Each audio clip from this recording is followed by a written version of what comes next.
बिस्मिल्लाहिर्रहमानिर्रहीम। कल हम लोग कंप्लीट कर गए थे चैप्टर नंबर 2 को, यानी कॉन्ट्रैक्ट के एतबार से देखें तो कॉन्ट्रैक्ट का पहला चैप्टर, लेकिन बुक के एतबार से देखें तो जाहिर है third chapter. Second chapter complete हो गया। अब हम स्टार्ट कर रहे हैं थर्ड चैप्टर, लेकिन मैं अपडेट कर रहा हूँ, इंशाल्लाह कोशिश करेंगे कल या परसों आपको पास पेपर भी अपडेटेड मिल जाए और बुक भी इंशाल्लाह कल मेरा ख्याल है पब्लिश होके आ जाएगी, तो बुक भी आपके पास आ जाएगी। फिर हम चैप्टर वाइज पास पेपर की डिस्कशन भी करेंगे, ठीक है ना। हमारे जो एजेंडा में शामिल है या जो किताब हम आपको प्रोवाइड कर रहे हैं, that is chapter wise and topic wise arrange pass paper, ताकि आपने चैप्टर नंबर 2 कंप्लीट किया तो फिर आप उसको देख सकें कि यार अब इसमें आई कैप लेवल पर एग्जाम में किस तरह की बातें पूछी जा रही हैं। और हमने पढ़ते हुए इस बात का ख्याल करना है कि जब हम ये कह रहे हैं ना कि चैप्टर नंबर 2 कंप्लीट हो गया, तो इसका मतलब है अब ये हमारा एग्जामिनेशन पर्पसेस के लिए कंप्लीट हो गया। हमने इसमें एग्जाम लेवल, क्वेश्चन, पास पेपर, ये सारा काम कर लिया है, ठीक है ना, यानी कर चुकेंगे हम, इसको हम कंप्लीट बोला करेंगे इंशाल्लाह। और हमारा जो निज़ाम चलेगा, आपको मालूम है कि हर वीक आपका एक टेस्ट होगा, ठीक है ना। मंथ में 3 टेस्ट आपके ऐसे हो रहे होंगे और उन 3 टेस्ट के बाद 4th टेस्ट जो उस मंथ का होगा वो उस मंथ के असेसमेंट कहला रही होगी, और यानी उस मंथ में जो कुछ हमने पढ़ा होगा वो सारा उसमें शामिल होगा। तो आप सब लोग, सब बच्चे, मतलब आप ऐसे ज्यूम कर लें कि आपने 100% टेस्ट में अपीयर होना है, ठीक है ना। आपने 100% टेस्ट में अपीयर होना है, ताकि जाहिर है आप सुबह सुबह उठकर आ रहे हैं, आप पैसे खर्च करके इस क्लास में बैठे हुए हैं, तो इसका मकसद यही है कि आप पहली मर्तबा में ही लॉ जो है वो इंशाल्लाह ताला पास कर चुके हों, क्लियर हो चुका हो। Chapter number 3 the validity of contract and agreement. Validity, validity की 2 बातें हम ऑलरेडी कर चुके हैं। What is a valid offer, what is a valid acceptance. अब ऑफर भी वैलिड है, एक्सेप्टेंस भी वैलिड है, तो जो कॉन्ट्रैक्ट क्रिएट हो रहा है ऑब्वियसली वो भी वैलिड हो जाएगा। लेकिन लॉ हमें क्या कह रहा है कि कॉन्ट्रैक्ट की वैलिडिटी कैसे चेक करेंगे। वैलिडिटी चेक करने से पहले हम देखना चाहते हैं कि लॉ, ये मैंने यहाँ एक जगह करके इन सारी बातों को लिखा है, किताब में अलग अलग जगह आपको नजर आएंगी कि लॉ कॉन्ट्रैक्ट को कितनी टाइप्स में कन्वर्ट करता है। What are the different types of contract? Contract हम ऑलरेडी डिफाइन कर चुके हैं। कॉन्ट्रैक्ट क्या है? An agreement enforceable by law। और enforceability का मतलब क्या है कि intention to create legal relationship। और इस बात का मतलब क्या है कि अगर डिस्प्यूट अराइज हो गया तो एक पार्टी जो है, एग्रीड पार्टी, जिसके साथ ज्यादती हो रही होती है उसको हम क्या कहते हैं? Agreed party. एग्रीड पार्टी जो है वो अदालत जा सकती है और अदालत फैसला करेगी कि भाई इसमें क्या करना है हमने। वो कहते हैं जो कॉन्ट्रैक्ट है ना, इसको हम कई एंगल से इसकी क्लासिफिकेशन कर सकते हैं। एक है फॉर्मेशन के एतबार से। फॉर्मेशन के एतबार का मतलब है जब कॉन्ट्रैक्ट बन रहा है उस वक्त हम सोचें कि ये कॉन्ट्रैक्ट की टाइप क्या है। और एक है इन्फोर्सेबिलिटी के एतबार से कि क्या मैं अदालत जा सकूंगा, नहीं जा सकूंगा, ये कॉन्ट्रैक्ट मैं इन्फोर्स कर सकूंगा, नहीं कर सकूंगा। इस एंगल से देखें तो क्या डिफरेंट टाइप्स बनेगी। और तीसरी है परफॉर्मेंस के एतबार से। परफॉर्मेंस का मतलब है वो जो कल हमने कहा था कि will you purchase my house for ₹10 million, और सामने वाले ने एक्सेप्ट कर लिया, फिर उसके बाद सामने वाले ने पैसे दे दिए और इस शख्स ने घर उसके नाम ट्रांसफर कर दिया। यानी जब कॉन्ट्रैक्ट एग्जीक्यूट हो जाए, अपने अपने हिस्से की ऑब्लिगेशन, जिम्मेदारी, ऑब्लिगेशन का मतलब क्या है? जिम्मेदारी, अपने अपने हिस्से की ऑब्लिगेशन दोनों पार्टीज फुलफिल करते हैं, तो हम कहते हैं कॉन्ट्रैक्ट क्या हो गया? परफॉर्म हो गया, ठीक है ना। तो अगर हम फॉर्मेशन के एतबार से देखें तो कॉन्ट्रैक्ट, एक कॉन्ट्रैक्ट कहलाता है एक्सप्रेस कॉन्ट्रैक्ट, ठीक है ना, और दूसरा कॉन्ट्रैक्ट क्या कहलाता है? Employed contract. जाहिर एक्सप्रेस कॉन्ट्रैक्ट कौन सा है? बाय वर्ड स्पोकन और रिटन। और एम्प्लॉयड कौन सा है? फिर एक लफ्ज और हम चैप्टर 8 में जाकर इसे डिटेल में पढ़ेंगे, that is quasi contract. Actually Kosai contract is extension of employed contract. Implied contract में हम दो लोगों ने सिचुएशन से एम्प्लॉय कर लिया, नतीजा निकाल लिया कि कॉन्ट्रैक्ट हो गया, और कोसाई कॉन्ट्रैक्ट में लॉ ने नतीजा निकाल लिया कि कॉन्ट्रैक्ट हो गया। यानी आप रोड पर खड़े थे, ऑटो वाला आ रहा था, वो स्लो हुआ, आप बैठ गए, हम दोनों अंडरस्टैंड करते हैं कि क्या हुआ, कॉन्ट्रैक्ट हो गया हमारा।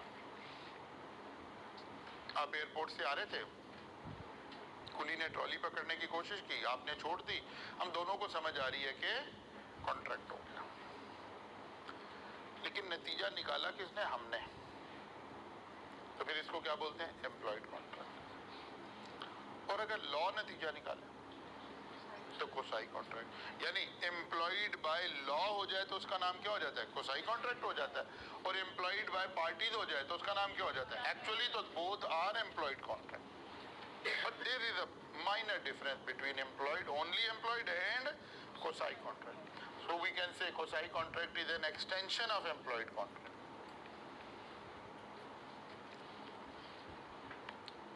Enforceability के एतबार से there is a term valid contract, यानी valid offer, वैलिड एक्सेप्टेंस, और भी जो कुछ, अभी हम कॉन्ट्रैक्ट की अलग से भी बातें पढ़ेंगे। अभी हमने बात की है कि there must be a consideration, लेकिन आगे जब हम वैलिडिटी ऑफ द कॉन्ट्रैक्ट पढ़ेंगे तो हम कहेंगे नहीं, consideration must be valid. Consideration की तो डेफिनेशन हमने पढ़ी थी, समथिंग इन एक्सचेंज। कंसिडरेशन की हमने एक डेफिनेशन पढ़ी थी, समथिंग इन एक्सचेंज। वो तो कोई भी कंसिडरेशन, कोई भी चीज हो सकती है, but to create a valid contract, consideration must also be valid. यानी इलीगल चीजों की तो कंसिडरेशन नहीं ली जाती, ठीक है ना?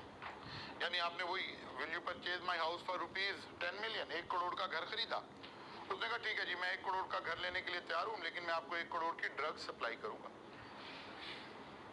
कंसिडरेशन तो आ गई है, लेकिन क्या ये वैलिड कॉन्ट्रैक्ट हो गया? वैलिड का तो मतलब है कि अब वो जनाब घर उसके नाम कर दिया, ड्रग्स दे नहीं रहा, तो हम अदालत में जाके कह सकते हैं कि जज साहब ये ड्रग्स नहीं पहुंचा रहा है, हालांकि इसने वादा किया हुआ। तो मैं सबको नजर आ रहा है कि यार नहीं नहीं, ऐसे नहीं हो सकता। तो वैलिड कॉन्ट्रैक्ट का मतलब है एक ऐसा कॉन्ट्रैक्ट जिसमें सारे एसेंशियल्स ऑफ कॉन्ट्रैक्ट मौजूद हैं। अब अगर कोई पार्टी इसको इन्फोर्स नहीं करती है तो एग्रीड पार्टी के पास राइट आ गया कि एनफोर्सेबल बाय लॉ के जाकर इसको क्लेम करें। इसके कंपैरिजन में आ गया वॉइड एग्रीमेंट। एग्रीमेंट एक ऐसी सिचुएशन, चलो मैं अभी आपके बोलने के लिए लफ्ज बोल रहा हूं, वैसे इसको बोलना एग्रीमेंट, ये कॉन्ट्रैक्ट नहीं बोलना। वॉइड एग्रीमेंट एक ऐसा कॉन्ट्रैक्ट, लेकिन ये जो लफ्ज मैंने कॉन्ट्रैक्ट बोला है ये ठीक नहीं है, एग्रीमेंट ही बोलना है। एक ऐसा कॉन्ट्रैक्ट जो जब हम दो लोग कर रहे थे ना कॉन्ट्रैक्ट, उस वक्त ही लॉ उसको मना कर रहा था। लॉ कहता आप ऐसा कॉन्ट्रैक्ट नहीं कर सकते। उसको क्या कह रहे हैं? Void agreement. लेकिन एक लफ्ज ऐड करेंगे आगे हम चल के कि ये जो वॉइड एग्रीमेंट है ना, दे आर वॉइड एबिनिशो। एबिनिशो वो 30 अल्फाज जो मैंने पहले दिन कहे थे कि there are only 20 to 30 words जिससे हम डर रहे हैं कि लॉ बड़ा मुश्किल है, लॉ बड़ा। एबिनिशो का मतलब हो गया from the beginning, from the start. यानी जब आप कॉन्ट्रैक्ट बना रहे थे, आपस में कॉन्ट्रैक्ट कर रहे थे, उस वक्त ही लॉ कह रहा था ये कॉन्ट्रैक्ट नहीं है, ये वैलिड नहीं है।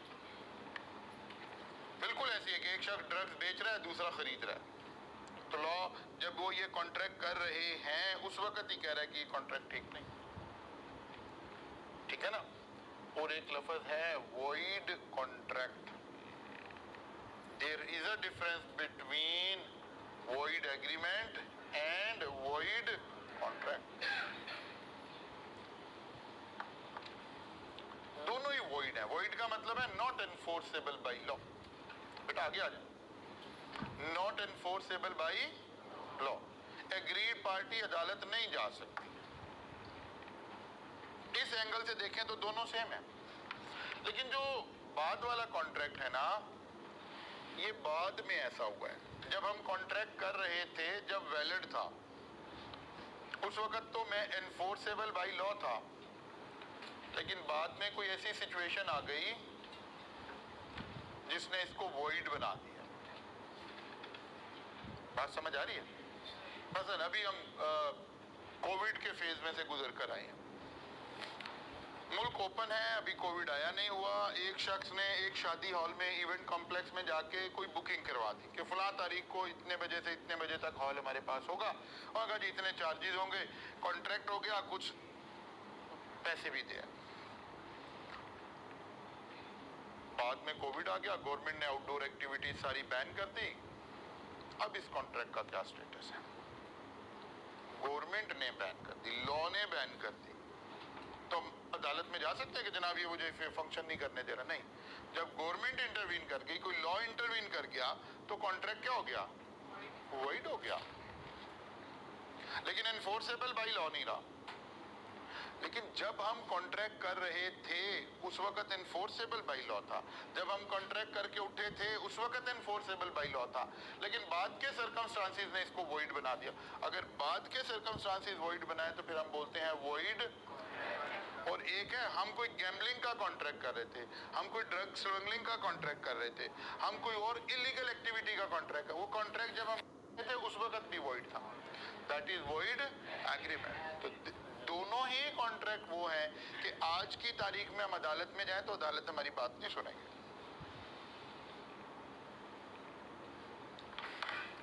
बात समझ आ रही है?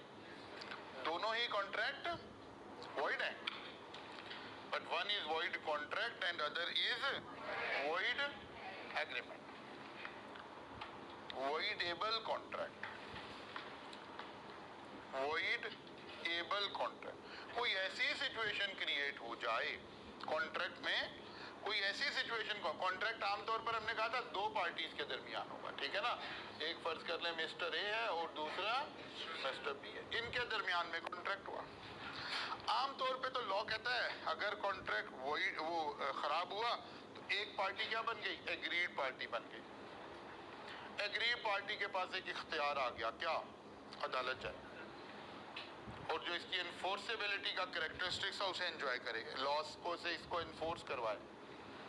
लेकिन समटाइम सिचुएशन ऐसी हो जाती है कि लॉ कहता है कि यार किसी एक पार्टी को इख्तियार है, वो चाहे तो कॉन्ट्रैक्ट को कंटिन्यू कर ले और चाहे तो खत्म कर दे। ऐसा कॉन्ट्रैक्ट जिसमें ऑप्शन कॉन्ट्रैक्ट को एनफोर्स करने की एक बंदे के पास आ जाए, वो चाहे तो कॉन्ट्रैक्ट को कंटिन्यू करे और चाहे तो खत्म कर दे। That is called voidable. एक ऐसा कॉन्ट्रैक्ट जिसे वॉइड किया जा सके, वॉइडेबल कॉन्ट्रैक्ट। जी बिल्कुल, आगे ये सारी इस वन बाय वन हमने सारी बातें डिटेल से पढ़ी, अभी तो इंट्रो हो रहा है सारों। वॉइडेबल कॉन्ट्रैक्ट, एक ऐसी सिचुएशन जिसमें कॉन्ट्रैक्ट को वॉइड करने का इख्तियार एक बंदे के पास आ गया, वो चाहे तो कॉन्ट्रैक्ट को कंटिन्यू कर ले और चाहे तो कॉन्ट्रैक्ट को वॉइड कर दे। Voidable contract. And next is illegal contract. Illegal का मतलब, इल्लीगल का कॉन्सेप्ट हमारे कंट्री में क्या है? हमारे पास एक पाकिस्तान पीनल कोड है, एक लाख, उसके अंदर कुछ चीजें लिखी हैं कि these are illegal things. Drug की स्मगलिंग करना, ठीक है ना, ह्यूमन ट्रैफिकिंग करना, मनी लॉन्ड्रिंग करना, ये सारे काम कौन से हैं? इल्लीगल काम। अगर उस लिस्ट में जो मौजूद काम हैं उनमें से कोई काम आप कर रहे हैं तो फिर ये इल्लीगल कॉन्ट्रैक्ट है। Obviously illegal contract void agreement भी है, ठीक है ना? लेकिन जरूरी नहीं हर वॉइड एग्रीमेंट इल्लीगल हो। हर वॉइड एग्रीमेंट इल्लीगल, क्योंकि इल्लीगल की तो डेफिनेशन आ गई, वो लिस्ट बनी हुई है भाई, ये 10 काम नहीं करने। फर्ज किया मैं ऐसे 10 मैंने अपने पास से बोल दिया, ये 10 काम नहीं करने हैं, इनमें से कोई भी काम करेंगे तो इल्लीगल कहलाएगा। लेकिन हम कोई एक 11वां काम है जो हम कर रहे हैं तो वो इल्लीगल नहीं है। लेकिन देखना है कि क्या ये हो सकता था, नहीं हो सकता था। वैलिड और वॉइड का क्राइटेरिया तो हम आगे और डिटेल में भी थोड़ा सा पढ़ेंगे कि वैलिड क्या है, वॉइड क्या है, वैलिड क्या है, वॉइड क्या है। इसका तो क्राइटेरिया भी थोड़ा और भी हमने पढ़ना है। यार यहाँ एक बच्चा आ जाएगा, बेचारा खड़ा है, बैग को साथ लो, उठा लो, इधर आ जाओ। अच्छा जी, void and illegal. All illegal agreement are void agreement. Void तो है ही है, वॉइड भी है, इलीगल भी है। लॉ कहता है यार कोई ऐसा एग्रीमेंट नहीं करना जिसको पॉसिबल टू परफॉर्म ना हो। मतलब एक डॉक्टर कहे जी आप मुर्दा ले आए, मैं जिंदा कर दूंगा, ठीक है ना। या कोई पीर साहब कहे जी मुर्दा ले आए, मैं जिंदा कर दूंगा। तो ये इलीगल की लिस्ट में नहीं लिखा हुआ ये काम, लेकिन वॉइड है तो पॉसिबल ही नहीं है, पॉसिबल टू परफॉर्म ही नहीं है। बात समझ आ रही है ना। इलीगल की तो एक डिफाइंड लिस्ट है, ये चीज इलीगल है, ये चीज इलीगल है, ये चीज इलीगल है, ये चीज इलीगल है। उनमें से कोई काम कर रहे हैं तो इलीगल भी है, और जाहिर है इलीगल है तो जब कॉन्ट्रैक्ट कर रहे थे उसी वक्त ही कॉन्ट्रैक्ट नहीं हो रहा था, तो वॉइड एग्रीमेंट भी है। लेकिन हम एक ऐसा काम कर रहे हैं जो वॉइड एग्रीमेंट तो है, मतलब हमने कहा जी मुर्दा जिंदा कर देंगे, लॉ कहते हैं यार ये कोई एग्रीमेंट नहीं है, क्या बातें कर रहे हैं आप। लेकिन इलीगल की लिस्ट में नहीं लिखा हुआ ये बात। इसका मतलब है वॉइड एग्रीमेंट है लेकिन इलीगल नहीं है। अच्छा जनाब, तो हमारे पास इन्फोर्सेबिलिटी, क्या मैं अदालत जा सकता हूं, क्या नहीं जा सकता, क्या जा सकता हूं, क्या नहीं जा सकता, इस बुनियाद पर हमारे पास ये 5 बातें आ गई। अदालत जा सकते हैं, अदालत नहीं जा सकते, यहां भी अदालत नहीं जा सकते, यहाँ जब हम कॉन्ट्रैक्ट कर रहे थे उस वक्त भी नहीं जा सकते थे, यहाँ अगर वो इवेंट ना हुआ होता तो जब तक जा सकते थे। वो कोविड वाली बात ध्यान में आ रही ना। कोई एक आदमी के हक में बात आ गई, उसके ऑप्शन पे आ गई है, वो चाहे तो कंटिन्यू करे, चाहे तो ठीक है ना, चाहे तो कॉन्ट्रैक्ट को कंटिन्यू करे। वॉइडेबल, इलीगल, समझ आ गई बात। किस एंगल से देख रहे हैं, एनफोर्सेबिलिटी के एंगल से देख रहे हैं। क्या अदालत जा सकते हैं, क्या नहीं जा सकते, क्या मैं ये कॉन्ट्रैक्ट एनफोर्स कर सकता हूं, क्या नहीं कर सकता, क्या कर सकता हूं, क्या नहीं, इस एंगल से देखें। देन आ गया परफॉर्मेंस के एतबार से, वो कहते हैं परफॉर्म, अच्छा नहीं अभी और भी आ गया अनएनफोर्सेबल एग्रीमेंट। अनएनफोर्सेबल एग्रीमेंट, एक टर्म और आ गई, अनएनफोर्सेबल एग्रीमेंट। एक ऐसा कॉन्ट्रैक्ट जो बिल्कुल ठीक था। जब अभी हम एसेंशियल्स ऑफ कॉन्ट्रैक्ट पढ़ेंगे ना, तो हमने आगाज तो यहाँ से किया कि यार भाई कॉन्ट्रैक्ट होने के लिए एक ऑफर होनी चाहिए, एक एक्सेप्टेंस होनी चाहिए।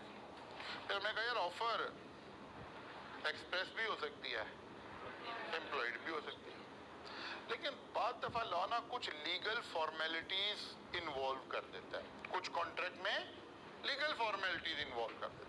कहता नहीं नहीं यार ये वो अमूमी बात थी, इस कॉन्ट्रैक्ट का लिखा होना जरूरी है जी। अच्छा जी, फिर अब अगर लिखा नहीं है तो वो कहता फिर ये एनफोर्सेबल बाय लॉ नहीं। हालांकि कॉन्ट्रैक्ट ठीक है, उसमें और कोई खराबी नहीं है, लेकिन लॉ कहता नहीं नहीं इसका लाइटिंग में होना जरूरी है। कहता अच्छा जी लिख लिया। कहता नहीं नहीं लिखने के बाद इसका फुला जगह पे रजिस्टर्ड होना भी जरूरी है। जैसे मैरिज एग्रीमेंट, हमारा रिलीजियस मैरिज एग्रीमेंट, इस्लाम ये नहीं कह रहा, लेकिन स्टेट का लॉ ये कह रहा है कि जो निकाह है वो निकाह ख्वान करवाएगा और रजिस्टर्ड कराएगा, इसीलिए उसको क्या कहते हैं, निकाह रजिस्ट्रार। कि जो निकाह के एग्रीमेंट, नहीं तो एक एग्रीमेंट है ना, निकाह के एग्रीमेंट को राइटिंग में लाएगा और फिर उसको किसी स्पेसिफिक जगह पर रजिस्टर्ड करवाएगा। अब ये एनफोर्सेबल बाय लॉ हुआ है। लेकिन अगर आपने निकाह पढ़ा लिया, शरीय तकाज़ा तो पूरा हो गया आपका, लेकिन कल को खुदा ना खास्ता कोई डिस्प्यूट अराइज हो गया, कोई खुला लेनी पड़ गई, कोई तलाक देनी पड़ गई, कोई अब मुकदमा करने लगे, तो जैसा पहले पूछेंगे जी जनाब किधर आपका निकाह रजिस्ट्रार लेकर आए, रजिस्टर्ड निकाह है? कहते नहीं, कहते फिर हम आपकी बात नहीं सुन सकते। और चलो अभी उस निकाह में आपके दे रहे हैं, हम कोई पहले करीबी निकाह की बात करते हैं। आपका एक निकाह होना है, चौकस हो गया सारे। एक निकाहनामा आपने पहले साइन करना है फर्म के साथ आर्टिकलशिप, 3.5 साल का निकाहनामा साइन करना है, ठीक है ना। इसका लिखा होना जरूरी है, आई कैप के साथ रजिस्टर्ड होना जरूरी है। ये क्या है, फॉर्मेलिटीज ऑफ द कॉन्ट्रैक्ट। कोई ऐसा कॉन्ट्रैक्ट जिसमें कोई लॉ ने कोई स्पेसिफिक फॉर्मेलिटी दे दी थी और हमने वो पूरी नहीं की, कॉन्ट्रैक्ट ठीक था, हम कोई इलीगल काम नहीं कर रहे थे, हमने कोई और फ्लॉ नहीं किया, सिर्फ लॉ की वो बात नहीं मानी, लेकिन उसकी वजह से भी अदालत हमारी बात सुनने के लिए तैयार नहीं है। इसको क्या कहते हैं, अनएनफोर्सेबल एग्रीमेंट। अनएनफोर्सेबल एग्रीमेंट। तो एनफोर्सेबिलिटी के एतबार से कितनी कहानी बन गई, 6 कहानी। कुछ बात समझ आई है। अब आते परफॉर्मेंस के एतबार से, एग्जीक्यूटेड कॉन्ट्रैक्ट। एग्जीक्यूटेड कॉन्ट्रैक्ट क्या मतलब, एक ऐसा कॉन्ट्रैक्ट, कॉन्ट्रैक्ट में 2 पार्टीज इन्वॉल्व हैं। जब हम कॉन्ट्रैक्ट करते हैं तो एक लीगल रिस्पॉन्सिबिलिटी क्रिएट होगी, मेरे साथ भी आपके साथ भी। मैंने घर ट्रांसफर करना है, आपने पैसे ट्रांसफर करना है, दोनों पार्टीज ने अपनी अपनी ऑब्लिगेशन फुलफिल कर दी हैं। मैंने घर ट्रांसफर कर दिया, आपने पैसे ट्रांसफर कर दिए, दोनों पार्टीज अपना अपना काम कर चुकी हैं। अभी कॉलेज का और आपका एक कॉन्ट्रैक्ट हुआ, हमने आपको पढ़ाना है, आपने फी पे करनी है, ठीक है ना, एक कॉन्ट्रैक्ट चल रहा है। ऑब्लिगेशन दोनों तरफ, दोनों पार्टीज की कोई ना कोई ऑब्लिगेशन मौजूद है। अगर दोनों पार्टीज ने अपनी अपनी ऑब्लिगेशन पूरी कर दी है, मसलन पीआरसी की अपनी अपनी ऑब्लिगेशन कॉलेज ने भी पूरी कर दी, आपने भी पूरी कर दी, पीआरसी का आपका और हमारा कॉन्ट्रैक्ट क्या हो गया है, एग्जीक्यूटेड कॉन्ट्रैक्ट हो गया है। दोनों लोगों ने अपनी अपनी जिम्मेदारी पूरी कर दी है। और हम आगे चैप्टर 7-8 में पढ़ेंगे, इस तरह के कॉन्ट्रैक्ट जब ये सिचुएशन हो जाए तो हम कहते हैं कॉन्ट्रैक्ट डिस्चार्ज हो गया, कंप्लीट हो गया, ठीक है ना। एग्जीक्यूटेड कॉन्ट्रैक्ट में क्या होता है, कॉन्ट्रैक्ट डिस्चार्ज हो गया, दोनों लोगों ने अपनी अपनी जिम्मेदारी पूरी कर दी। फिर आ गया एग्जीक्यूटरी कॉन्ट्रैक्ट। अभी जिम्मेदारी रहती है, कॉन्ट्रैक्ट कंप्लीट नहीं हुआ। अब हो सकता है दोनों की जिम्मेदारी रहती हो और हो सकता है एक की जिम्मेदारी रहती हो। मसलन ये क्लास उसकी एग्जांपल हो सकती है। कुछ बच्चे उन्होंने सारी फीस दे दी है कॉलेज की, लेकिन हमने अभी सारे लेक्चर नहीं पढ़ाए हैं। एक पार्टी ने अपनी पूरी लायबिलिटी पूरी कर दी है, जिम्मेदारी पूरी कर दी है, दूसरी ने नहीं की। और कुछ बच्चे वो है जिन्होंने भी सारी फीस भी नहीं दी, हमने भी सारा नहीं पढ़ाया, ठीक है ना। इस तरह 2 सिचुएशन बन गई हैं। एक में दोनों पार्टीज ने अपने अपने जिम्मे का काम कर रहता है, और एक है कि एक पार्टी ने पूरा कर दिया है और दूसरे ने अभी रहता है। अच्छा जनाब, अब आते हैं थोड़ा थोड़ा सा 1 बाय 1 इसको लिख कर भी देख लेते हैं। टाइप्स ऑफ कॉन्ट्रैक्ट किसके एतबार से, फॉर्मेशन के एतबार से। Express contract, a contract made by word spoken और रिटन, तो this is called express contract. Implied contract, a contract inferred by, inferred का मतलब क्या है, नतीजा निकला, a contract inferred by conduct of the person या circumstances of the case. Conduct of the person है कि मैंने कुछ किया है, जो पार्टी इन्वॉल्व है वो कुछ कर रही है, वो कुली आया और उसने ट्रॉली पकड़ने की कोशिश की, कंडक्ट ऑफ द पर्सन। एक है कि सामने वाले ने कुछ नहीं किया, इन्फर्ड फ्रॉम द सर्कमस्टांसेस। आप क्लास में आए, आप क्लास में बैठ रहे थे, तो बेंच पर पहले से एक कैलकुलेटर पड़ा हुआ था, आपने वो कैलकुलेटर उठा लिया। अब दूसरी पार्टी ने तो कुछ नहीं किया। इन्फर्ड फ्रॉम द सर्कमस्टांसेस ये है कि आपके और इस कैलकुलेटर के ओनर के दरमियान एक एग्रीमेंट हो गया है और आपकी जिम्मेदारी उस तक पहुंचाए ये बात। वो सारे मीन्स इस्तेमाल करें कि जहां से आप ऑनर्स को ढूंढ सकते हो। चैप्टर नंबर 8 में ये सारी बातें हम तफसील से पढ़ेंगे। तो एम्प्लॉयड कॉन्ट्रैक्ट 2 तरह से हो सकता है, या तो कंडक्ट ऑफ द पर्सन से, ऑटो वाले ने ऑटो स्लो किया, आप बैठ गए, दोनों का कंडक्ट इन्वॉल्व है। कुली ने ट्रॉली पकड़ने की कोशिश की, आपने ट्रॉली छोड़ दी, दोनों का कोई कंडक्ट इन्वॉल्व है। आप रास्ते में जा रहे थे, आपको कोई वैल्यूएबल चीज मिल गई है, दोनों का कंडक्ट इन्वॉल्व नहीं है, आपका कंडक्ट इन्वॉल्व है। Circumstances of the case. By implies contract mean employed by law. Law ने नतीजा निकाल दिया कि जनाब कॉन्ट्रैक्ट हो गया। The contract is assumed to exist without any oral or written agreement। आप तो बल्कि रिटर्न एग्रीमेंट होना तो बड़ी दूर की बात है।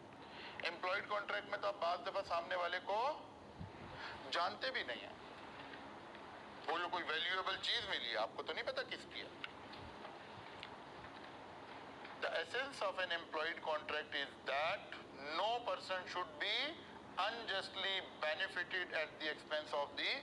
वो कहते हैं अच्छा लॉ की ना कुछ हम जहाँ से लॉ को हम बनाते हैं, चले अभी वो लफ्ज मुश्किल नहीं बोलते, जो जहाँ से लॉ हम एक्सट्रैक्ट कर रहे हैं, जो उसूल जो ग्रीक और जो फुला से, वहाँ कुछ बुनियादी उसूल पढ़े। तो कहते हैं उसमें एक उसूल ये भी था जिसकी बुनियाद पर एम्प्लॉयड कॉन्ट्रैक्ट का उसूल निकाला गया कि कोई आदमी किसी दूसरे के एक्सपेंस पे अमीर नहीं हो सकता। क्या मतलब?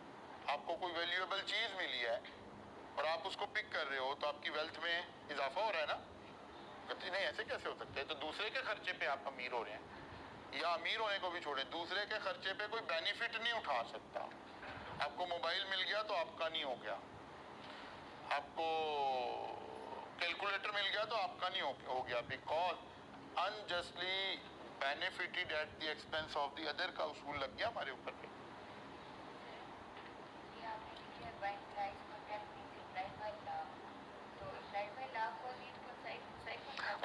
वो दोनों असल में एम्प्लॉयड के अंदर दो शाखें आ गई ना, एक को हम खाली एम्प्लॉयड बोल देते हैं और दूसरे को एम्प्लॉयड बाय लॉ बोल देते हैं। तो एक्चुअली अब ये सारा कुछ हमें लॉ ही बता रहा है, तो इसलिए भी हम इसको एम्प्लॉयड बाय लॉ बोल देते हैं एक्चुअली। जी नहीं, एक्चुअली अब हम दोनों को यहाँ इकट्ठा करके इस वक्त लॉ ने ऐसे लिखा, दोनों को इकट्ठा लिखा, क्या लॉ ने आपको कह दिया कि ये एम्प्लॉयड हो गया। ज्यादा अच्छी बात है अगर हम ऐसे कहें तो ज्यादा अच्छी बात है। अभी जरा दूसरे से देखते हैं ना, कोसाई को देखते हैं। Contractual right and obligation imposed by law under certain circumstances rather than decided by, this is the difference। आपने नहीं डिसाइड किया, आगे हम अभी वो चैप्टर पूरा ही ओपन हो जाएगा अगर हम यही डिस्कशन शुरू कर देंगे। तो आपको एक चीज मिली है, ठीक है ना, मोबाइल मिला आपको कहीं से, गाड़ी किसी की खड़ी हुई थी, आपको लगा कोई नहीं है इसका, आपने वो पकड़ लिया। अब मेरे राइट्स, मेरी लाइबिलिटीज, मेरी जिम्मेदारी और मेरे हुकूक क्या हैं, कौन बताएगा? लॉ बता रहा है, तो then it is quasi contract, ठीक है ना। तो कोसाई कॉन्ट्रैक्ट की 5-6 स्पेसिफिक, अल्टीमेटली जब हम वहां तक पहुंचेंगे ना तो हम यही कह रहे होंगे कि यार असल में सारे कोसाई कॉन्ट्रैक्ट ही हैं, क्योंकि ये सारे हमें लॉ नहीं बताए ना। क्योंकि लॉ ही कह रहा है कि नहीं जनाब, अगर आपने खाली ट्रॉली छोड़ दी थी, उसने पकड़ ली थी। लेकिन एक किताबी डिफरेंस है। आप ऐसे समझ लें, अगर हम दो आपस में फेस टू फेस ये ट्रांजैक्शन कर रहे हैं तो खाली एम्प्लॉयड बोलते हैं, और अगर एक बंदा पीछे बैठा है, हम उसे जानते भी नहीं है, तो फिर ये कोसाई बन जाता है, ठीक है ना। बड़ा माइनर सा डिफरेंस है, ये किताबी डिफरेंस है। रियल लाइफ में दोनों का स्टेटस 100% सेम है। इसलिए किताबी शक्ल में हम कहते हैं कि यार अगर ये सर्कमस्टांसेस दो लोगों ने आपस में इन्फर किए हैं तो ये एम्प्लॉयड कॉन्ट्रैक्ट है, और अगर हमने आपस में इन्फर नहीं किए हैं, लॉ ने इन्फर किए हैं, तो फिर इट इज कोसाई कॉन्ट्रैक्ट। अच्छा जनाब, अब आ गया टाइप ऑफ कॉन्ट्रैक्ट एनफोर्सेबिलिटी के एतबार से। Valid contract, an agreement which is enforceable by law. तो बस कोई भी ऐसा contract which is enforceable by law, that is a valid contract. Void agreement, an agreement which is not enforceable by law. An agreement, not contract, an agreement Notice that a void agreement is void ab initio, that is void from the beginning. जब आप contract कर रहे थे उस वक्त भी ये गलत था, लॉ इसे उस वक्त भी तस्लीम नहीं कर रहा था, ठीक है ना। इसको क्या बोलते हैं? void ab initio। और अगर void ab initio है तो फिर बोलेंगे void agreement, ठीक है ना। फिर क्या बोलेंगे? void agreement। मसलन Maria, a minor, borrowed rupees 100,000 from Laila and executed mortgage of her property in favor of lender। आपको तो लोन लेने गए तो बाद दफा हमें कोई मॉर्गेज करवाना पड़ सकता है, सिक्योरिटी दे सकते हैं। उधर I2B में पढ़कर आए आप, secured loan, unsecured loan. This is a void agreement between Maria and is not competent to, क्योंकि आगे हम पढ़ेंगे ये एग्जांपल, अभी मैं हल्की सी एक्सप्लेन करूंगा इसी चैप्टर में या अगले चैप्टर में। एक बात हमने पढ़नी है, वो ये है कि जो लोग माइनर है, माइनर किसे कहते हैं? 18 साल से कम। अभी सादा बात कर रहे हैं, टेक्निकल बात में थोड़ा और ऐड भी करना है। 18 साल से कम लोग, वो कहते हैं यार 18 साल से कम बंदे को तो हमने मना किया, कोई एग्रीमेंट कर ही नहीं सकता। जब लॉ ने मना कर दिया है कर ही नहीं सकता, तो फिर तो जब वो कॉन्ट्रैक्ट कर रहा था उस वक्त ही गलत था। तो इसीलिए क्या था? वॉइड एग्रीमेंट था, वॉइड ab initio था। जिस वक्त ये कॉन्ट्रैक्ट किया जा रहा था उस वक्त ही गलत था। अच्छा जनाब, void contract, a contract which ceases to be enforceable by law become void when it ceases to be enforceable। वो कहते हैं कॉन्ट्रैक्ट अच्छा भला चल रहा था, अब लॉ ने आकर मना कर दिया है, उसको सीज कर दिया, खत्म कर दिया, कैंसिल कर दिया। वही कोविड के दौर की बहुत सारी एग्जांपल्स आपको नजर आएंगी। तो ठीक कॉन्ट्रैक्ट था, सारा कुछ सही था, लेकिन लॉ ने कहा नहीं जनाब ऐसे नहीं कर सकते। तो कॉन्ट्रैक्ट, सारे कॉन्ट्रैक्ट क्या बन गए? वॉइड कॉन्ट्रैक्ट बन गए, अब एनफोर्सेबल बाय लॉ नहीं रहे। Notice that void contract was valid contract at the time of formation, but subsequently it ceases to be enforceable। बाद के किसी वाक़ये ने इसे enforceability से मना किया है। आपने कॉलेज में दाखिला लिया, आपने फिजिकल क्लासेस में दाखिला लिया, ये एक वैलिड कॉन्ट्रैक्ट है।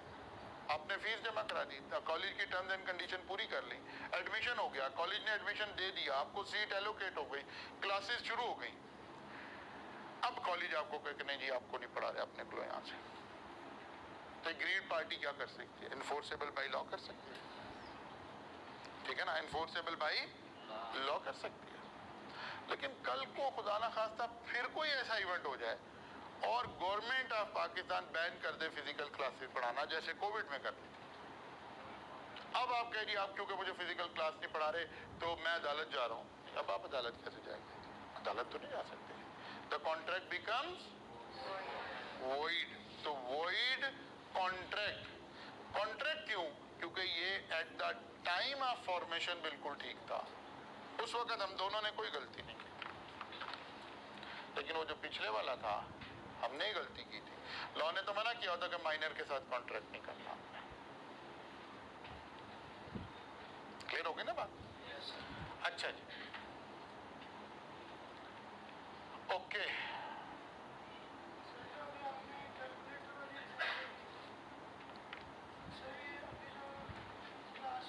अच्छा मैंने कहा कह रहे कि सर वो कैलकुलेटर चल नहीं रहा। जी बताओ, जी बताइए जी।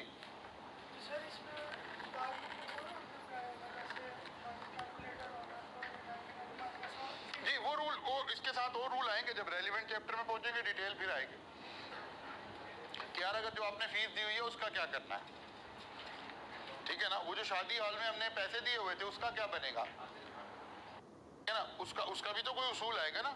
लेकिन ये बातें फिर रेलिवेंट जगह पर अपने अपने चैप्टर में जाकर पढ़नी है, वरना तो सारी किताब इसी स्लाइड पे खत्म हो जाएगी।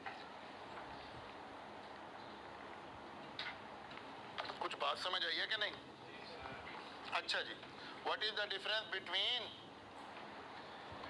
void agreement and void, अच्छा voidable contract, an agreement which is enforceable by law at the option of agreed party and not at the option of defaulting party. Defaulting party नहीं अप्लाई कर सकती court में, उसने तो default किया हुआ है, लेकिन एग्रीड पार्टी चाहे तो कॉन्ट्रैक्ट को कंटिन्यू कर दे और चाहे तो कॉन्ट्रैक्ट को वॉइड कर दे। मसलन आजम threatened to kill Babar if he does not sell his BMW for ₹1 million to आजम। किसी शख्स ने गन पॉइंट पर किसी से कोई चीज सेल करवा ली, BMW सेल करवा ली। अब जाहिर है जब गन पॉइंट पे करवा रहा होगा तो मार्केट वैल्यू से कम ही करवा रहा होगा ना, इसीलिए तो गन पॉइंट की जरूरत पड़ी है। लेकिन वो कहते हैं ऐसे मैं BMW चोरी कर लूं, छीन लूं, तो ये तो गाड़ी है, ऐसे थोड़े हो सकता है, ये तो रोड पे चलाऊंगा तो फिर पकड़ा जाऊंगा। उसने उसको थ्रेट करके मार्केट में उसकी फर्ज किया कीमत थी 2 मिलियन या 20 मिलियन और थ्रेट करके उसने 1 मिलियन का उससे एग्रीमेंट कर लिया। अब वो जनाब कॉन्ट्रैक्ट भी साइन कर दिया, अंगूठे भी लगा दिए, ट्रांसफर भी हो गई, सारा कुछ हो गया। क्या ये ठीक हो गया कॉन्ट्रैक्ट? नहीं, कॉन्ट्रैक्ट तो ठीक नहीं हुआ। लॉ तो कहता है कि जब आप कॉन्ट्रैक्ट कर रहे हो तो आपकी जो विल है that should be free will. ये अगला चैप्टर आएगा, 4th में हम पढ़ेंगे, डिटेल में पढ़ेंगे, क्योंकि लॉ की वही मजबूरी है, लॉ ने ऐसे ही चलना है, आहिस्ता आहिस्ता खुलते जाना है। वो कहता है भाई फ्री विल होनी चाहिए थी, फ्री विल तो कोई नहीं। अब एग्रीड पार्टी कौन हो गया? बाबर। बाबर के पास 2 इख्तियार आ गए। एक तो बाबर के यार दफा मारो, छोड़ो यार, जो हुआ है होने दो। अब ये इसने 1 मिलियन की गाड़ी लिया ना, ये ले मुझे 1 मिलियन दे और गाड़ी मिले। और एक है कि वो अदालत जाए कि नहीं जनाब इन्होंने तो मेरे साथ बड़ी ज्यादती की है, और गाड़ी जो है वो तो 20 मिलियन की थी और मेरे से गन पॉइंट पे 1 मिलियन का इन्होंने साइन करवा लिया। बाबर चाहे तो कॉन्ट्रैक्ट आगे चलेगा, चाहे तो वॉइड होगा, लेकिन जिस बंदे ने गन पॉइंट पे काम किया है उसके इख्तियार में अब कुछ नहीं। एक ऐसा एग्रीमेंट जिसकी एनफोर्सेबिलिटी एक बंदे के हाथ में आ जाए, वो चाहे तो एनफोर्स कर ले और चाहे तो वॉइड कर ले। अच्छा, ये बात कभी उल्टी भी पड़ सकती है, ये बात कभी रिवर्स भी हो सकती है। मसलन एक मैं एग्जांपल देता हूँ, वो चाहे तो वाली बात अभी पूरी समझ नहीं आएगी, ऐसे समझे। ये कोई एक घर था, एक शख्स ने थ्रेट करके और उस बंदे को कहा कि भाई ये घर मुझे सेल कर। थ्रेट करने का मतलब है मार्केट रेट से कम पे, या एक मतलब ये है कि मार्केट रेट पर ही, लेकिन एक बंदा बेचना नहीं चाहता। मतलब हमारे कॉलेज के बिल्कुल पीछे वाला घर जो हमारे साथ एडजेसेंट है, हम चाहेंगे कि ये हमें किराए पर देना चाहता है, किराए पर दे दे, बेचना चाहता है बेच दे, बिकॉज इसके अंदर एक सिनर्जी है, ये हमारे साथ अटैच होता है। हम इसे कहते हैं कि यार ये घर हमें बेच दो। फर्ज करें इस घर की कीमत कोई भी एक फर्ज कर लेते हैं जी 30 करोड़ रुपया पिछले वाले घर की, वैसे पिछले वाले की 30 नहीं होगी, 40 यहाँ की है तो कोई 20 करोड़ रुपया होगा, ठीक है। पिछले वाले घर की आप अज्यूम करें कि 20 करोड़ रुपया कीमत है। हम उन्हें कहते हैं यार आप 20 नहीं 25 करोड़ ले लो, हमें घर दे दो। वो कहते जी नहीं। अब हमने उन्हें थ्रेट कर दिया, फर्ज करिए अब कीमत भी ज्यादा दे रहे हैं और थ्रेट भी कर रहे हैं, क्योंकि हमें तो जरूरत है, हमें तो एनर्जी है उसकी। आखिर हमारे थ्रेट की वजह से एग्रीमेंट हो गया, ठीक है, हमारे थ्रेट की वजह से एग्रीमेंट हो गया। कल को कोई जरा सख्त गवर्नमेंट आए, उसने कहा यार नहीं ये सारा जो ये सारा एरिया ना, यहाँ कोई कॉलेज नहीं खुलेगा, सारे बंद करो कल। काकड़ साहब ठीक, वो कहते हैं जी सारे निकलो यहाँ से।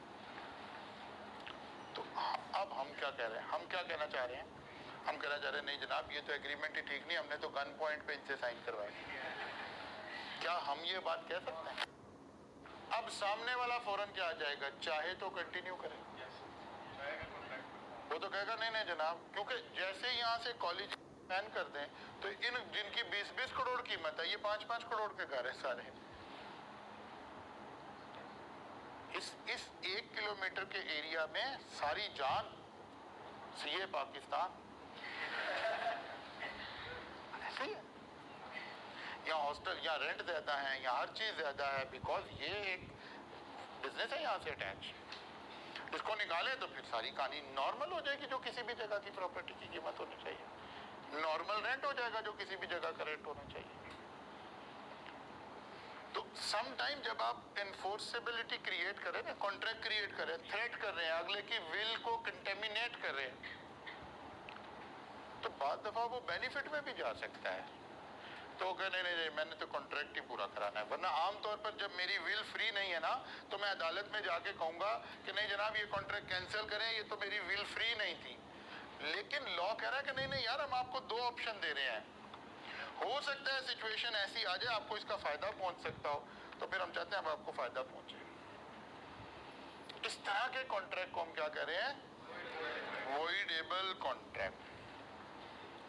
An agreement which is enforceable by law at the option of aggrieved party and not at the option of defaulting party नहीं कह सकती कि नहीं जनाब ये काम तो मैंने गन पॉइंट पे करवाया था, तो जज साहब ये तो आपको पता है गन पॉइंट पे एग्रीमेंट कराना गलत है, इसे खत्म करें। कहते नहीं नहीं, ये इख्तियार आपके पास नहीं है। जिसके ऊपर गन रखी थी वो कहते जनाब बिस्मिल्लाह। Such type of contract is called voidable contract. अच्छा जनाब, illegal है। An agreement the subject of which is illegal. Subject, वो घर, जिस चीज की बात हो रही है, ठीक है ना, या जिसकी consideration illegal हो जाए। Unenforceable. An agreement which is otherwise valid but due to some technical lacking such as return या registration, और अब ये क्या हो गया है? Unenforceable। आपने कोई ऐसी माइनर गलती की है लेकिन लॉ उसे बड़ा सीरियस ले रहा है, लॉ कह रहा नहीं भाई अब ये एनफोर्सेबल नहीं रहा, क्योंकि हमने इसका एक स्पेशल प्रोसीजर आपको बताया था, आप क्योंकि वो प्रोसीजर पूरा नहीं करके आए इसलिए अब हम आपकी बात नहीं सुन रहे। जैसे आजकल आपका एग्रीमेंट हुआ हॉस्टल्स के अंदर, तो वहाँ एक पुलिस की वेरिफिकेशन और एक वो सॉफ्टवेयर चल रहा है ना आजकल भी, वो उसके थ्रू ये एग्रीमेंट होना है। अगर ये एग्रीमेंट उसके थ्रू नहीं हुआ और कल को कोई डिस्प्यूट क्रिएट हो गया, तो आप दोनों में से कोई पार्टी अदालत में जा सकेगी टेक्निकल लैकिंग की वजह से। तो there are certain contract, normal में नहीं लॉ ने कहा था कि जी हर कॉन्ट्रैक्ट लिखा होना चाहिए, नहीं, उसने कहा जी वर्बल भी हो सकता है, हत्ता के एम्प्लॉयड भी हो सकता है, हत्ता के एम्प्लॉयड भी हो सकता है। लेकिन अगर कहीं कहा हुआ है तो कह रहे भाई हमने बड़ी सीरियस बात कही है, ऐसे नहीं है जो आपका दिल करेगा वैसे कर लेंगे। और फिर फॉर्मेशन के एतबार से executed contract, a contract where both the parties have perform their respective promises. और executory contract, a contract in which something remains to be done, अभी कुछ काम रहता है। अब हो सकता है दोनों पार्टीज का ही रहता और हो सकता है एक पार्टी का रहता है। अगर एक का रहता है तो यूनिलैटरल, और अगर दोनों का रहता है तो बाइलैटरल। कुछ बात समझ आई है? तो ये जनाब हम यहाँ तक का काम कर चुके हैं। कल आएंगे तो इंशाल्लाह ताला यहाँ से फर्दर आगे चलेंगे। पहले मुझे जा लेने देना आप।